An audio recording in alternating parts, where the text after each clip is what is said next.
What's up, nation? My name is Emmanuel Moore. This presentation is entitled Sexinist. According to a nonprofit public charity site, procon.org, in 2010, there were over 11,000 prostitution arrests in California alone. Everyone knows sex sells, but not everyone can sell it. I can't. Philip DeFranco? Maybe. Magazines, television, and internet? That's 75% of profit, baby. What do these agents have in common? They're all types of media. After considering how media influence society, I decided to focus on the current mass media and evaluate the ideological meaning it creates through its distribution. If you watch music videos, this discussion may introduce ideas that question how you relate to those videos in implicit ways. Above all, it asks that you evaluate the influence media has on younger society and your ever-changing worldview. Frankly, the music video Blurred Lines featuring Robin Thicke, T.I., and Pharrell Williams advocates the transformation of the traditional ideology of what it means to be a good girl to a more sexual ideology. To explore this, first we'll describe the music video, next we'll explain how meaning is created and transformed, then evaluate the music video before finally discussing the implications. Let's start with the music video. The following describes relevant aspects of the lyrics and images in the music video Blurred Lines. In general, it follows the standard system of production and distribution, known as the political economy of culture. And because it's 3 to 5 minutes long, it fits the distribution system of popular songs, calendar 2011. There are two versions of the music video, the censored and the unrated version. The difference is the unrated version shows the women topless. In Thicke's first verse, he says, "Okay, now he was close, tried to domesticate you, but you're an animal, baby, it's in your nature." Then one of the women is shown meowing. Thicke continues, "Just let me liberate you. You don't need papers. That man is not your maker. And that's why I'm gonna take a good girl." Then the chorus chimes in. "I know you want it. You're a good girl. The way you grab me, must want to get nasty." Later, T.I. raps, "Let me be the one you back that ass to. I'll give you something big enough to take your ass in two." He rants for another bar or so. Then he says, "So I just watch and wait for you to salute. But you didn't pick. Not many women can refuse this pimpin'." Most have heard the song, seen the video, or both. Hearing some of the lyrics and images described isn't very entertaining, but beyond the entertainment is where you find the meaning.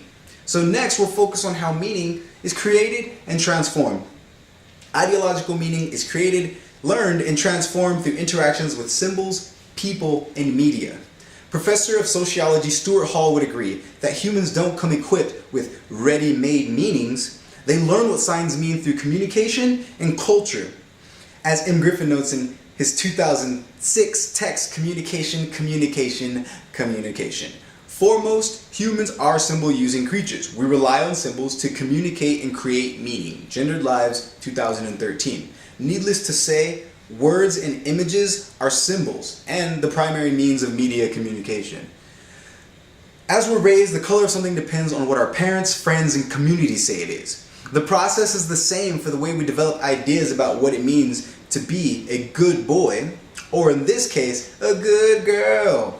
Lastly, semiologist Roland Barthes tells us that ideological meaning can be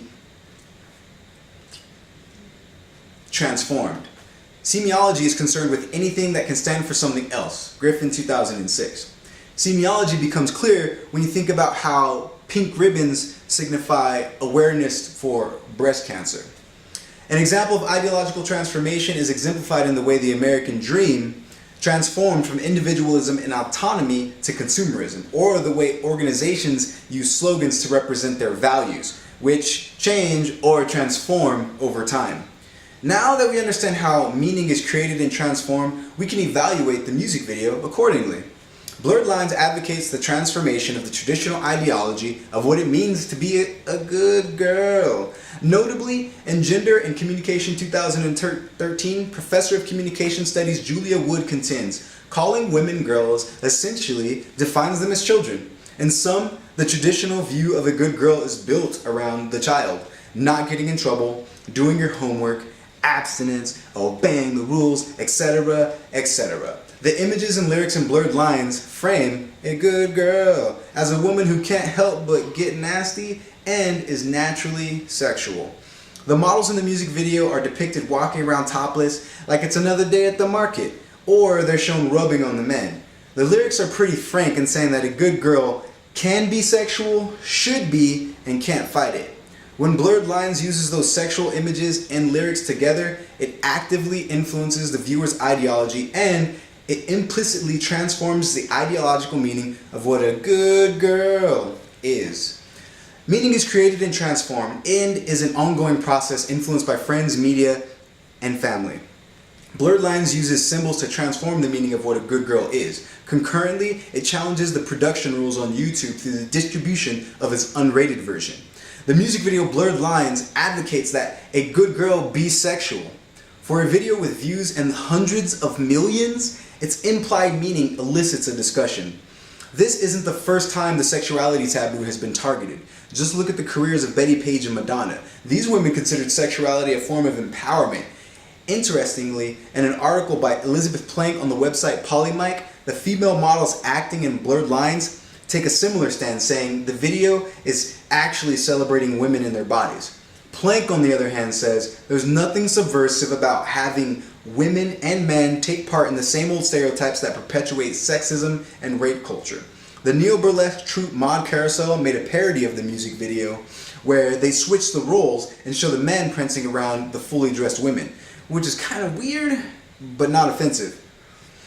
Also, Awesomeness TV did a parody called Tan Lines that should be removed from YouTube altogether and spare viewers 3 minutes of nonsensical reject garbage. Additionally, Thicke is competing against other artists in fashion, style, and sexuality. Artists like Justin Timberlake, who garnered much less criticism for his music video Tunnel Vision, but was also once removed.